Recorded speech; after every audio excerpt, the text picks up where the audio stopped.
in Surah Ar-Rahman, Allah says, أعوذ بالله من الشيطان الرجيم يسأله من في السماوات والأرض كل يوم هو في شأن. كل يوم هو في شأن. Sir, you can explain the meaning of كل يوم هو في شأن? The word yom is a word of very wide usage in Arabic. The word yom can indicate just any space of time, any segment of time. It could be very big or it could be very small.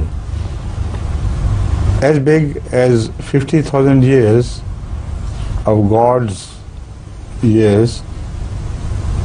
Now 50,000 human years make one day of God.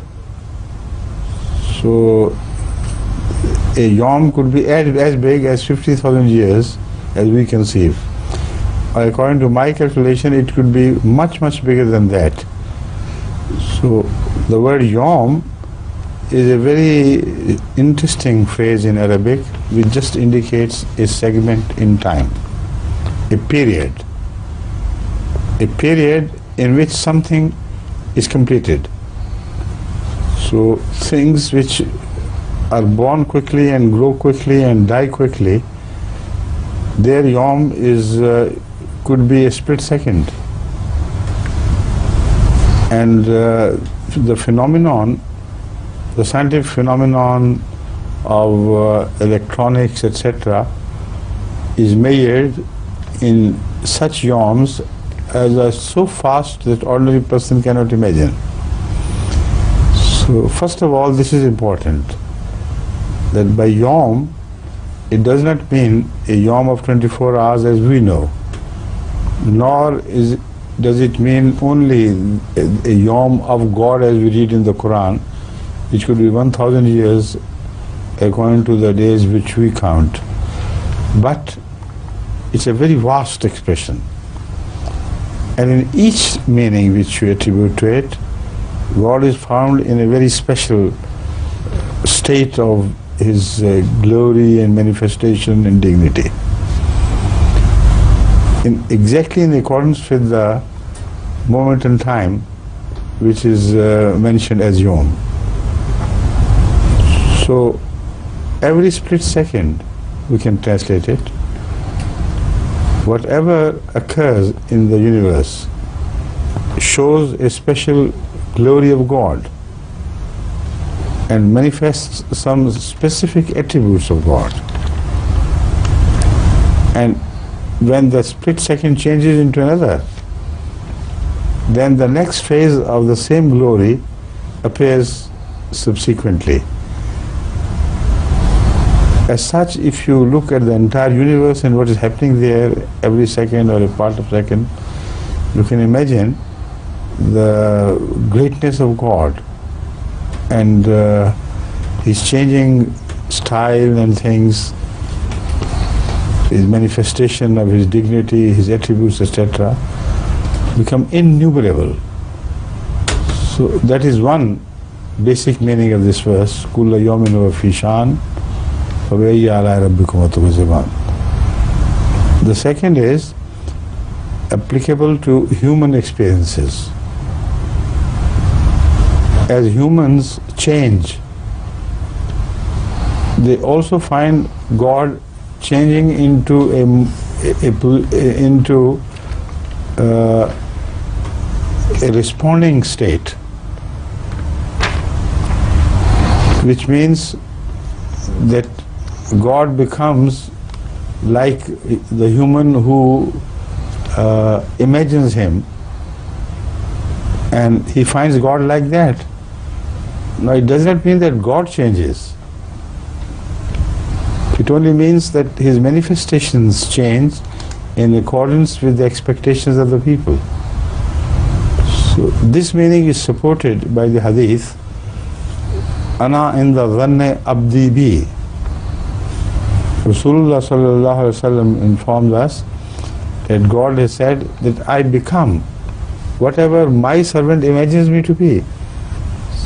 It doesn't mean that God changes. Of course, He is unchangeable, but He manifests Himself in accordance with what his servants expect him to be. This means out of love. Out of their contemplation, they reach a concept of God and they can't go beyond. So God descends upon them in that concept which they had. So this is the most loving response of God, to change every second or every yom in accordance with the requirements of the people. A hadith regarding Hazrat Musa alayhi salatu wasalam explains the same thing in a very beautiful way. Once Hazrat Musa alayhi salatu wasalam was walking by, maybe on some journey or just loitering, when he came across a peasant, in fact a shepherd, who was washing or cleaning his clothes, dirty clothes, and taking the lice out of the clothes, etc. Sitting in that state, he was imagining God. And out of his innocent love and naive love for God as he saw him, he said, "Oh my God, if you ever come to my house, I'll wash your clothes, I'll take lice out of them, I'll draw thorns out of your feet and do this and wash you and do this." Hazrat Musa, when he heard it, he became very angry. Like he was, a man of very great temper. He turned to him and shouted him down. He said, "What do you mean? What do you think God is? Does he require you to wash his clothes while he doesn't need any clothes?" And things, whatever he said. As he was showing his anger to this poor innocent shepherd, God spoke to him in a very stern way and asked Moses, who was he to interfere between this poor man and God, who was loving him, and God was enjoying that state of love so much. Why did he destroy that? Well, this is the meaning of Ana inda zanni abdi bi. And this also is the meaning of kulla yawmin huwa fi shan. Now God didn't become a man at that moment, wearing clothes and dirty clothes for that matter, or with lice moving around. He remained the same God of glory who created the whole universe. But he descended out of his mercy to the small imagination of that shepherd. Now this resolves the problem for us of imagining how God manifests himself to worms and insects and things. If he had not that capability of kulla yawmin huwa fi shan, the world of insects and animals and even humans would not be able to communicate with him in any form, anyway.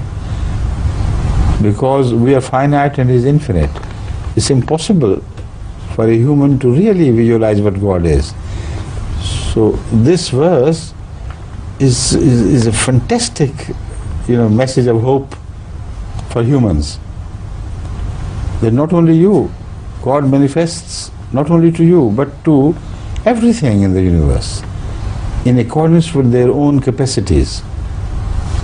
So with that you should try your best to reach God within the scope of your capacities.